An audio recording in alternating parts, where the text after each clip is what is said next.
Hello and welcome to TheHagwon After Hours. Yes. If we look or sound different, it's because we're not in our usual studio. No, we are not. We are at the base of operations. Again, we are a real This is we're prep actual school. We're yeah. actual Hagwon. We have Yes. taken students in. This is where we teach them. This is more my dungeon where I make the things I use Exactly, to teach. exactly. Yes. And we're here today because we're not going to record a full-length episode. We're just here to review, react, look at Yes. the August SAT. 24th digital SAT. Yes. Both America and international. International as well. We have some students who took it. We have their reactions. We have the reactions of people online, primarily Reddit. And we are here to talk about and tell you a little bit more about what you should expect, how you should process this, whatever you took. We know that a lot of negativity is happening. You just took it. It's hard. We get it. But we're here to talk about it. We've seen a lot of different SATs. We've seen a lot of different test takers. Yep. And we're just going to discuss some of the overall trends that we saw. Right. Yeah. This is hopefully going to be helpful for students. Remember that you have until the Thursday following your test date to cancel your score. Not necessarily that you should, but maybe as we talk about like considerations for the rest of fall, this would be very helpful for you to decide whether August is a score you want to keep, whether you want to take it one more time, and etc. So that's why we're filming here today so that we can get this out quickly for everyone. Make sure you have all the information you need ASAP. Yeah, so for this episode of the TheHagwon After Hours, the August 2024 SAT. Module 2. Module 2. Module 2. Of reading, writing. Of reading, writing, and math. And math, yes. Apparently, very, very hard. Very hard and should be hard. So actually, you should not be fazed by the fact that second module is hard. What I always talk about in class is if you take the exam and you're starting to take second module reading, writing, or math, and you start to feel like after the first 3 or 4 questions, the module got a lot harder really quickly and it stays hard for a really long time, that's a really, really good sign. It means you did really well on the first module, you didn't miss a lot, you're definitely in the upper module, and this is the time to think, okay, you gotta relax, you gotta focus, you got to power through this because this is your opportunity to really score high. The opposite is probably true if you walk into module 2 of either math or reading and writing and you start to feel like, oh, this is very doable. Like second module, especially if it's math second module, that means you've been taking a test for like 2+ hours and you're feeling like, I'm feeling okay. This isn't so hard. I'm not so stressed. That's less of a good sign. So the good news is if you were freaked out, if you were stressed, if you were scared, you were right to be, you're in a good place.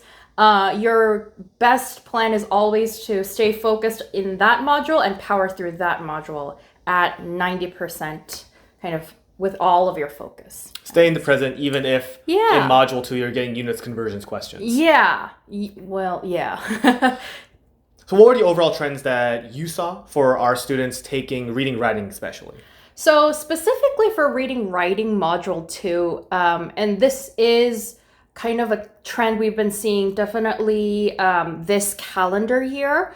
So all of the exams that have been, that students sat in the 2024 year is that there are a string of inference questions in module 2, and they are all very difficult inference questions. So right early when we transitioned into the digital SAT, even if you got the upper module for reading, writing module 2, we would still see a blend of question types. That's why we would talk a lot about kind of a tier of difficult questions that would appear on the second module. Those included like textual evidence questions, quantitative evidence questions, and inference questions, a lot of difficult vocab questions, and some function questions. But now we're seeing like a lot of inference questions in a single sitting. And when I say a lot, I mean more than 4 or more questions in a string, and there doesn't seem to be kind of a fluctuation in the difficulty of inference questions. All 5 or 6 will feel incredibly difficult. And I think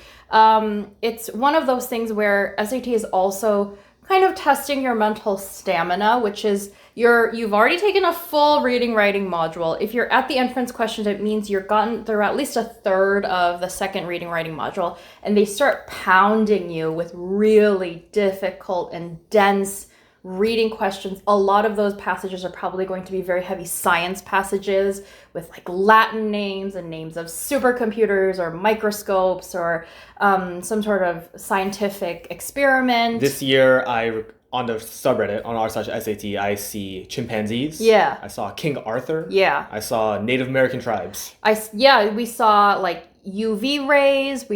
There's a lot about some sort of like medicine or chemical injections. So there's radiation. A very popular topic is black hole, anything that has to do with space. And you always say that this isn't, they're not testing that you know about this stuff. No. So what we have to remember is this is a reading exam. This is not a science exam. This is not the ACT. This exam is not built to test your existing knowledge in science. Now, why then do they give you these passages? The point is that they're going to throw you a passage that has a lot of difficult themes, it has a lot of difficult topics and a lot of difficult jargon, and they're going to see, are you still able to pick up the quintessential point, claim, conclusion, cause and effect relationship in this passage, even if I shroud it with all of this difficult words and context. If I give you the same idea, in class, what I often do is I break down those passages using like annotations and diagrams. Then it's super easy to understand. And so what I tell students is if you can understand using the same abbreviations and just using diagrams, it means the idea in the passage isn't that hard. And a lot of the questions that are showing up on the Reddit today and this weekend are those kinds of questions, which is, you're getting caught up in like what's happening to the rats or the chimpanzees, what's happening with the UV rays or what's happening with the gamma rays. It's not about that. It's about finding what's the essential claim here. What do I know about that? What can I say about that? And being able to eliminate answer choices based on that. So your best game of attack or plan of attack for an inference question is to not get swept up in the science, don't get swept up in the history. Even if it's literature, don't get swept up in like the plot and the vocabulary of it. Focus on what is the actual idea, that is the logic that is being laid out here, because they're not asking you about any of that other stuff at all. Right. And now math module 2, law geometry. Right. And I want to talk also about time management issues. Yeah. A lot of posts like me when I see 5 questions left and there's 3 minutes. Yeah. So this is actually a very common problem that a lot of students who sat the August SAT this year and last year had, which is they find that it's not that they were incapable of solving through like reading, writing module 2, but they will power through the inference questions and they have all of the writing and research questions left over and they have like 8 minutes, and then you start panicking because you're like, okay, now I got to really read, solve these questions. And then you start to make silly mistakes. And, that's kind of the way that SAT likes to architecturally plan out these tests, to kind of have you fall into those little traps. So if we want to first talk about time management for reading, writing questions first, the way that I teach reading, writing is we essentially want to save time on the easier questions. So when I see a vocab question, when I see a textual or quantitative evidence question, which you'll see in module 2, you want to save a lot of time there, because the inference questions, even though I said the science is not important, you just got to figure out the logic, it's going to take you a little more time to figure out the logic. So you really want to try to cut back on the time on the other question types. And the way to do that is to really figure out what each question type is asking you to do and where in the passage it's asking you to look. Because textual and quantitative evidence questions, and this is how I teach it in class, you do not need to read the entire passage to solve those questions. So you want to cut back on the time you spend on those questions. Give yourself a little bit of wiggle room on the inference questions. Even the inference questions, you shouldn't have to read every single word of every single line. I'm willing to bet that most people who are reading every single line of every single passage, you're not understanding it at 100%, even if you read every word. So you might as well read the important sentences and really walk away with those. The other thing that we're noticing true for not just August, but all of the calendar years, the answer choices are getting really, really long. And if they're not giving us more time on the reading section, but they're writing longer answer choices, it just means you don't have to read the whole passage. You don't need to read every line of that passage to successfully answer this question. So it's really about knowing where to look for information, and students who've practiced that skill using the bluebook test or whatever other study resources they have will have found this exam a little easier. So for reading, that's your best bet for time management. Now, if you want to pivot a little and talk about math, here's the other thing. Here's the thing really about math is if you go onto the College Board website and you go, there's a section under SAT where it says what's on the SAT. And if you look on the what's on the SAT page, they tell you the types of math tested on the SAT. It's exactly the same information that's on the Khan Academy website. So any student that's been using Khan Academy to practice their math concepts are very familiar with the 4 big areas of math that are tested on the SAT. Now, here's the thing. SAT lists all of the things, not just in the big 4 categories, but within those big groups, what exactly in terms of math concept they're testing. There's a bullet point list. It has like linear equations with 1 variable, linear equations with 2 variables. It has triangles. So there's a very well listed kind of catalog of concepts that SAT tests on math. They don't suddenly throw in calculus questions. That's not on the list. So if you are solving the bluebook practice test, those are hitting, and you're solving the Khan Academy questions, those are hitting all the same math concepts you're seeing on an official SAT. Same with August. Now, people will say, second module, I started to see questions I've literally never seen before. I have a lot of students who are very strong math students that sat this August exam that came out and said, the majority of the exam was okay, but module 2, like the last 3-ish questions, I kind of didn't know what they were asking. And these are all students who are very strong, doing like AP Calc, BC, and at school. So I know they're strong in math, but they're starting to say, they're not saying, oh, there was a difficult question. They're saying, I saw a question I'd never seen before. Now, that's not possible on the SAT. Again, they're not going to suddenly throw you in college level math questions. That's not how the SAT is built. If you're starting to see questions, if you're sitting a test, you're seeing a question that you don't know how to understand and you feel like you've never seen it before, it's the way it's written, not the concept that's being tested. So this is something we've been seeing with the math section as the math section has been evolving these early years in the digital SAT, which is SAT is getting very good at asking simple concept questions in a really difficult manner. So it's just hard for you to kind of figure out what it is they're asking you to do there. But once you figure out what they're asking you to do, you're like, oh, that's a really simple concept. Like I maybe just have to find the slope of something. But they make it intentionally difficult for you to figure out what that thing is. We talked a little bit about this. We're seeing a lot of the cases of that students are saying what is really difficult in second module math are the geometry questions. Those questions are a great example of what I just talked about, which is they're not asking you to use a geometry rule that you've never seen before. They can't do that. So these are all concepts you've learned at school, you've practiced if you were doing the Khan Academy and Blue Book questions, but they're just being asked or positioned in a way that doesn't make it obvious to you what they're asking, which is really annoying because when I teach these questions in class, students will go, oh, I know how to do that. And I go, yeah, you do. It's true for all of these questions. You know how to solve them, but you just didn't know that that's what they were asking you to do.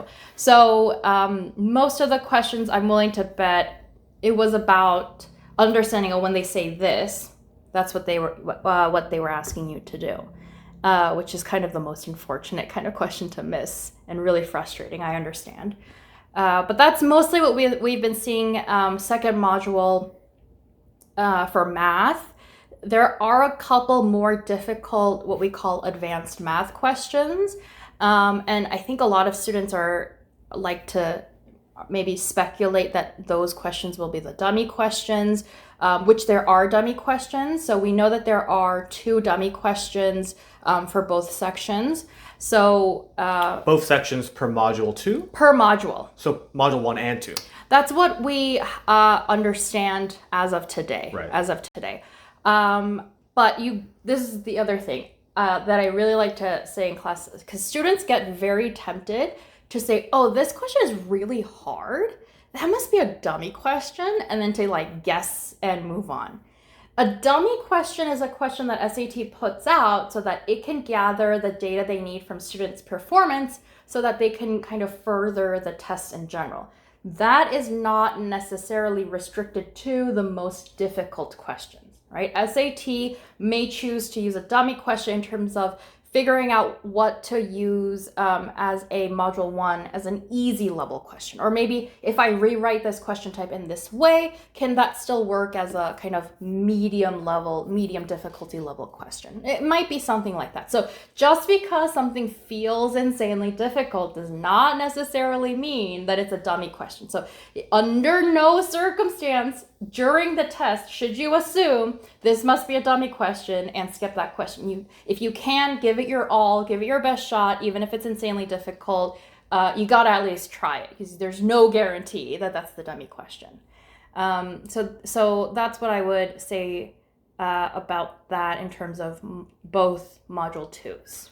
I want to do a quick point on vocab. Yes. So if you are present in the r/SAT threads for both the international and the Americas thread, there's a long list of vocabulary words every test date that students have trouble with, or like, oh, these are the vocab words that come out. They're worth studying? Yes. If the words that were on this test, there isn't the highest probability that you'll see them again as answer choices on a very near test date. So if you are asking me, I see a list of words that I saw on the SAT thread on Reddit, should I learn those words? I'm going to say that necessarily will not correlate to a higher score in October, November, or December. What I will say is if those words that are showing up on the threads are words that you are unfamiliar with, if you're unfamiliar with the level of difficulty, I think I've seen words like, we saw nebulous. That's the big one. Yeah, nebulous was the big one. I saw like on the US thread, there was, I think, a lot of things like accentuate, insurmountable, words like that. So if any of those words you're thinking, oh, I don't know that, or I've heard of it, but I don't know exactly what it means. If you're saying that, then it is a good indicator that you need to study more vocab. Unfortunately, the SAT, I know there are not as many vocab questions as we used to, but you still gotta learn them because you don't know what you're going to get. You gotta nail those. You gotta have a good foundational group going. Those are your time savers. Yes. And one quick trick, I know it's kind of an August React video, but just a quick tip about vocab questions that I give my students. I did give my students for August and should hold up for the rest of the year is if you are reading a question all for answer choices, the answer choice words are very difficult, then this question is a definition question. Means it's asking you, do you know the definition of these 4 words and can you use them properly? Now, if you're looking at a question where at least 2 or more of the answer choices are really not upper level difficulty words, this is a usage question. So this question is asking you to match the tone and understand what the passage is saying. Most likely the passage is being written in a way where it's not so obvious what they want you to put in the blank. So if I gave you this passage and I asked you, how would you fill in that blank, those questions, it might be a little difficult for you to figure out that at all.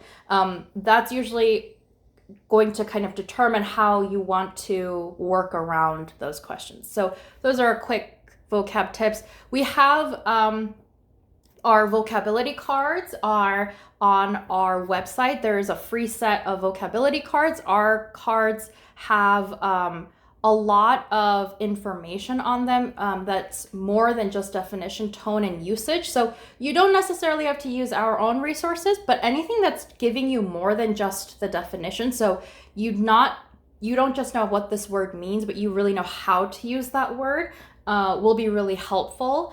We also have our Instagram. So that is a great free resource for our vocab content if you're looking for a free resource to do that. And it'll all be in the description below. It will all be Have in a the look description. now, right there. You can click it. I know you can. Yes. June will put all of that information there. It will be readily available for everyone. That's your job. That's my job. Yeah, I will be doing that. Yeah. Oh, I want to talk about difficulty. Yes. The difficulty of the exam. People are calling it August annihilation. Although I feel like every test date, people make some sort of nickname to emphasize how difficult it was, and I'm so tired of it. March Madness? No, it was March.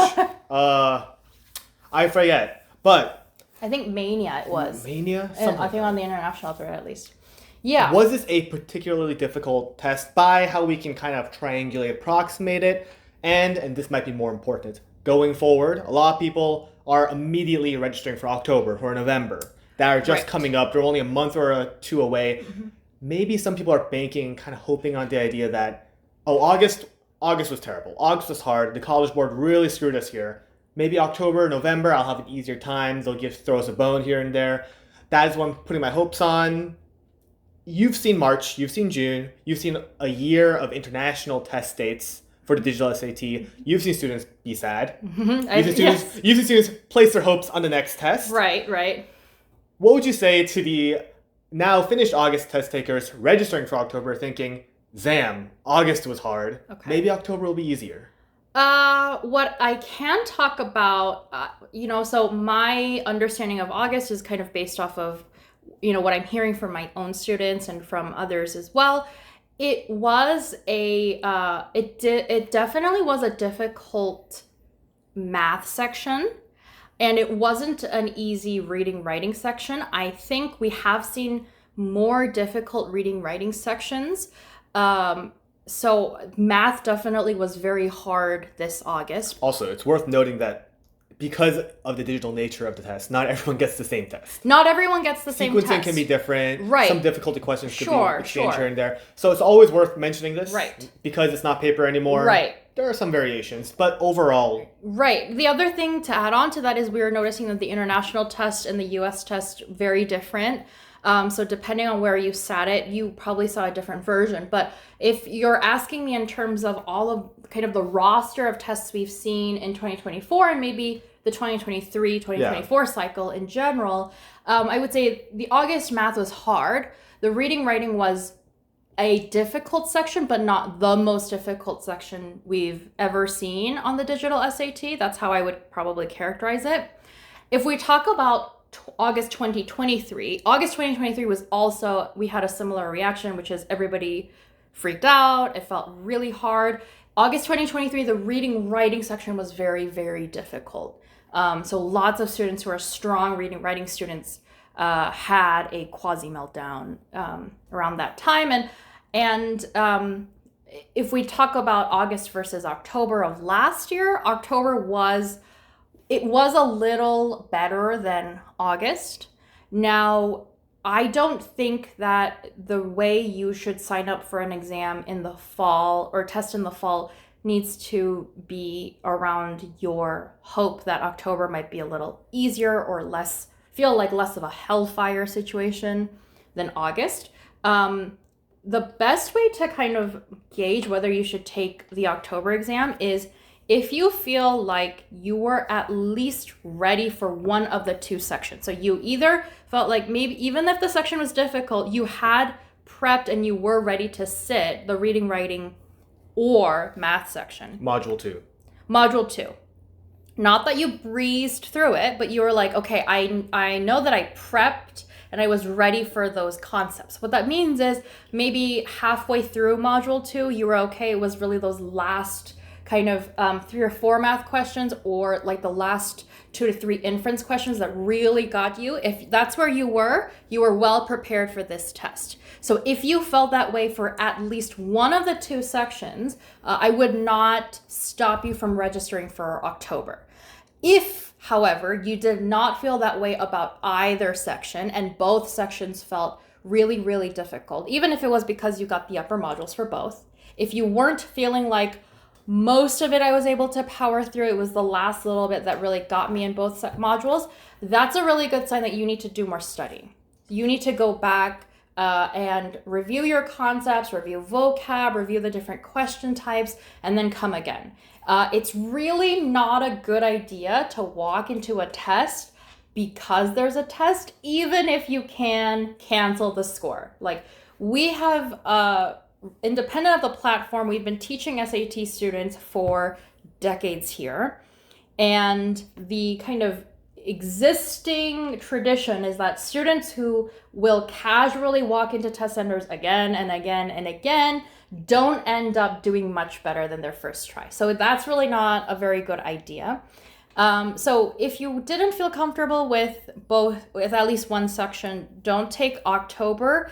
I would rather study at least maybe a month more and try to see if you're going to feel good for November or December. That's going to depend a little bit on the high school you're at and whether you're on a quarter system or a trimester system or a regular semester system, and try to schedule it around your midterms and finals.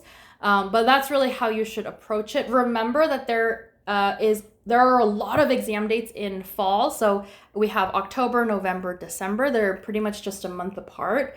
And then we have a little bit of a hiatus until the March exam. So we don't really have a January test anymore. And so if you feel like you weren't prepared, maybe it's a good idea to go back to your school studies, focus on your GPA things for a little bit, give yourself the school year, maybe you're taking pre-calc at school, maybe you're taking an AP math or AP lit lang class, maybe you're taking, maybe you're a rising junior, so you're going to starting to take upperclassmen English and math classes, even if they're not APs or IBs. That will definitely help you prepare and get better for the SAT in general, because it will just make you smarter in general. And then give yourself your winter break to study and then try for March. So if you really walked into August and you were like, oh, that was awful, I was not ready for that, maybe it's time to step back a little, give yourself some time, go back to school, focus on some other things, check back in over winter break, and then try for March. That might be a smarter plan. Maybe a plan for especially students who kind of banked on August. I think a lot of people like August as that test date, and logically it's a great test date. It is. Do you think the College Board statistically makes the August test harder each year to crush the hopes and dreams of students who are like, I'm going to study over the summer and get it done? I think it's a kind of more of a probability or statistics issue in terms of the student pool that's taking the August exam. What I mean by that is students who are taking October, November, or maybe even like the May exam, are students who are sitting that exam because they spent a lot of energy prepping for that exam, right?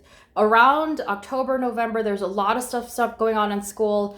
May, there are AP, IB exams going on. So a student's going to walk into that test center anyways is somebody who really sat down and put in the work for that exam. August might be a convenience date. August is kind of a big pool. Like, a lot of kids take it. A lot of kids who maybe should not have sat a standardized test also took it. So kind of the mass feel or vibe of the test may feel like it was more difficult than, a regular SAT exam is. And we might not get that same reaction from the group that's walking into the November or May exam. We've discussed bluebook versus actual SATs in our previous episode. Yes. Check it out. Yes. Link in the description.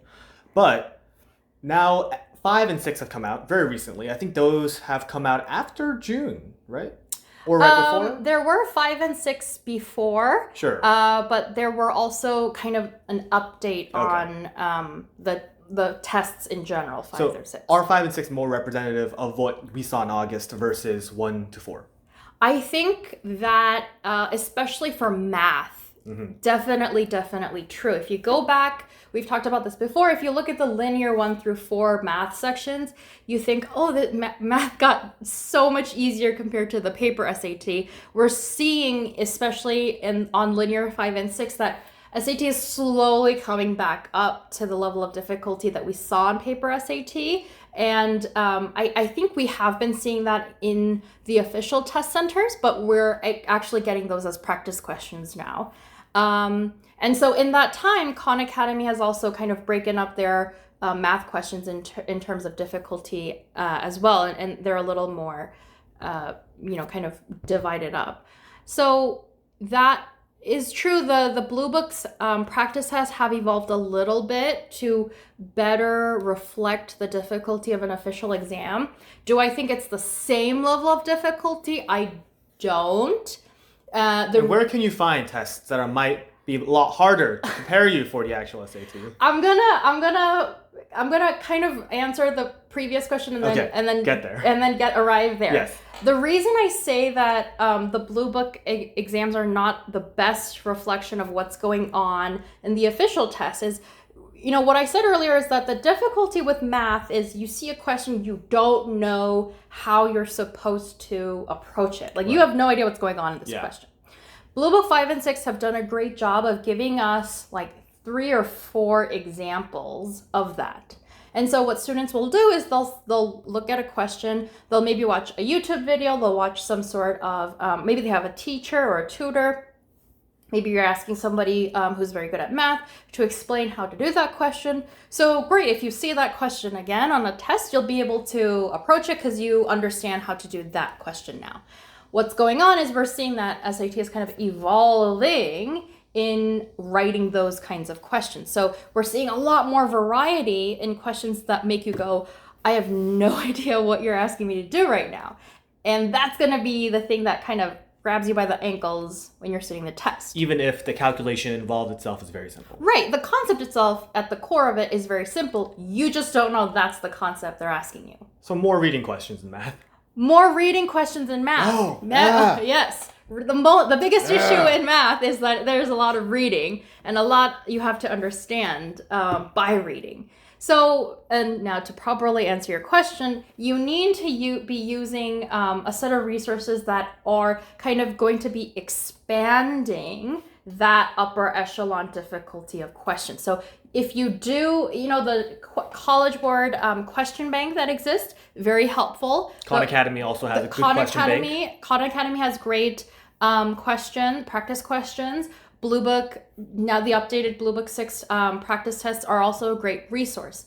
However, if you are really looking to prepare you're looking to get 1500 plus, I would even say 1470 plus, you need to be getting ready for the types of questions that are not on those resources, but that are showing up on the tests. And we have my day job mostly is making SAT tests. And we do that by looking at a lot of resources.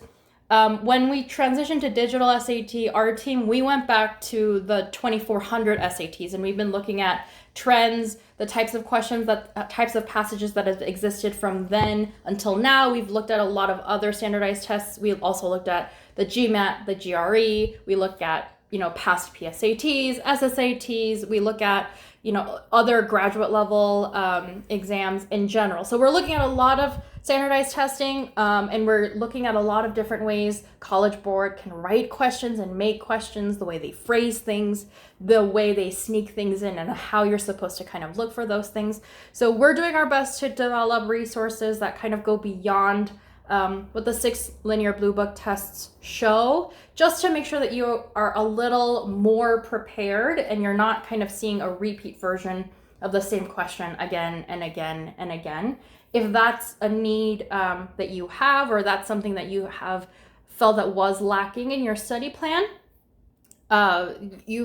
Joon has very graciously linked below all of the links to all of our research, or you will. You will after we're done recording. I'm getting this. sad thinking about doing it. You have a lot of work, but Joon will graciously link all of our resources. We have a free diagnostic that's also up that you can try out if you want to get a feel for what it is we have going on there. And those all come with video explanations for reading, writing, and math.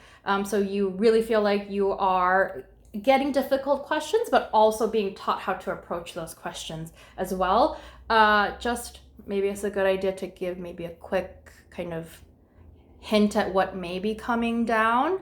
But within September, we're going to be having some new features added to our website that will be more study resources. And I'm hoping also more free study resources for everybody who, really just wants to be able to study more, prepare more for the fall semester exams. Yeah. Yes, we're plugging. Sorry, we have a bottom line. Now, this is the last question. So I think we got through most of the substantial content. Yes.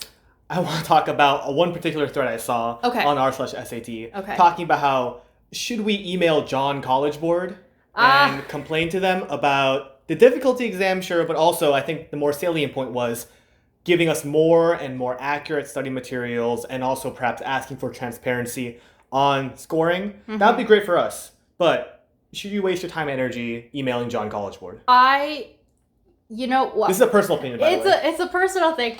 What I'm going to say immediately is I agree with all of the sentiment that's in that thread. Like, I understand the frustration that students have when you spend good amount of time studying the materials that College Board has made accessible for you, and has said is what they call prep material for the SAT. Maybe you're a student who diligently did all of the Khan Academy questions. You read all of the posts, watched the videos, learned to do it the Khan Academy way. You took the 6 bluebook practice tests. You saw your score improve on the app via your practice test. And then you walk into the August SAT and you get questions that you're like, I don't know what these are. These are not the things that I've been practicing. I understand that frustration. And then I understand the frustration that students have felt or will feel in a couple weeks about like you won't know how many questions you missed. You don't know how many questions you missed either in module 1 or 2 or reading, writing, or math in general. I think they've added a little section on like the types of questions that you got. Right. How strong you are on those. Yes.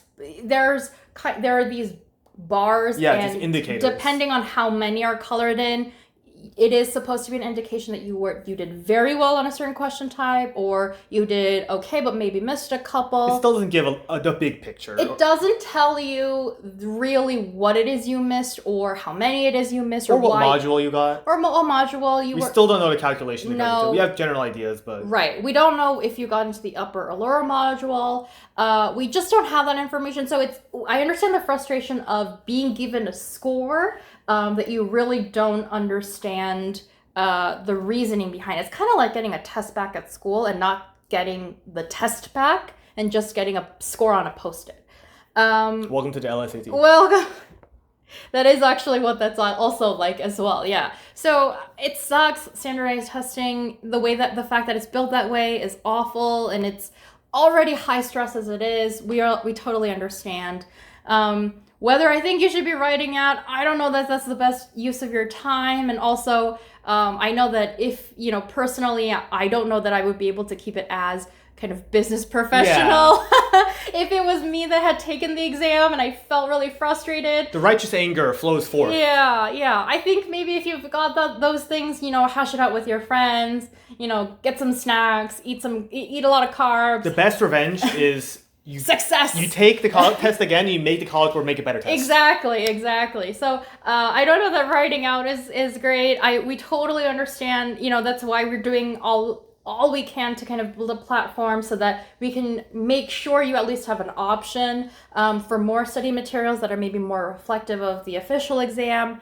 So we're totally here with you. We get it.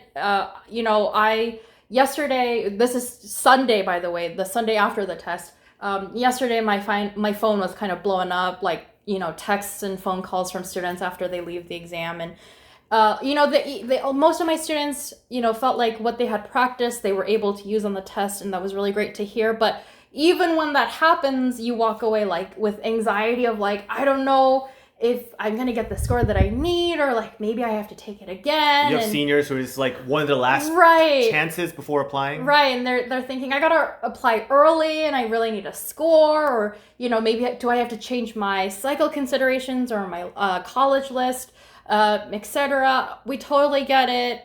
We totally feel for you. We're doing our best to be here for you. If there's, having said that, if there's anything that we can, any questions we can answer, any resources you feel particularly necessary or lacking, something that you would find helpful, please feel free to let us know so we know how to best support you, who is doing their best to navigate this crazy standardized testing experience. But don't write emails. Don't write angry emails. Don't do that. The College Board is evil. Yes. August 2024 SAT. I'm not going to This is corroborate my that opinion. statement. This is my opinion. And I believe the College Board is evil. But good luck with the SATs. October, November, December, the big kind of wave of test taking, especially for college applicants this cycle is coming up. Yes. We wish you the best of luck. We do. We have videos, we have more resources coming out, not only for the SAT and the ACT, but also for colleges. Yes, so September is going to be our month of application themed videos. So our podcast, all of the episodes in September are going to be about writing your college list. So how do you find what's a safety or a reach? How do you figure out where to apply early, or ED or EA? How do you write Common App versus UC App? How do you write personal statements, supplements, portfolios? Also, students that are not in the US, if you're applying anywhere that uses a UCAS application, other European schools, Canada, and other schools in Asia, we're going to cover all of the bases so that you have the best information possible for navigating this college, applying the beginning of that cycle as smoothly as you possibly can. And one last thing, school's just starting. You just took a stressful test. I don't know how you feel about it, but take some time for yourself. Yes, enjoy your weekend, binge watch something, eat something yummy, try to get outside. Not if you're in this heat that we're experiencing. 83 humidity at the baseline minimum in Seoul, South Korea. Yep. Actually, I walked out and it was like 87, and I thought, it's 87, not that bad. And you're being gaslit. Anyway, we're being gaslit by global warming. Thinking that 87 degrees isn't that bad. So stay safe, stay cool.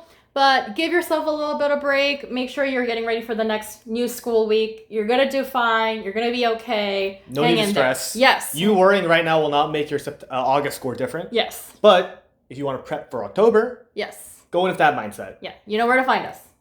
And that's it for today. Yes. Thanks, Deanna, for coming in and doing this on a Sunday. Yes. Thank you for having me. Thank you for coming in on a Sunday. And we'll see you on the next episode. Yep. Bye.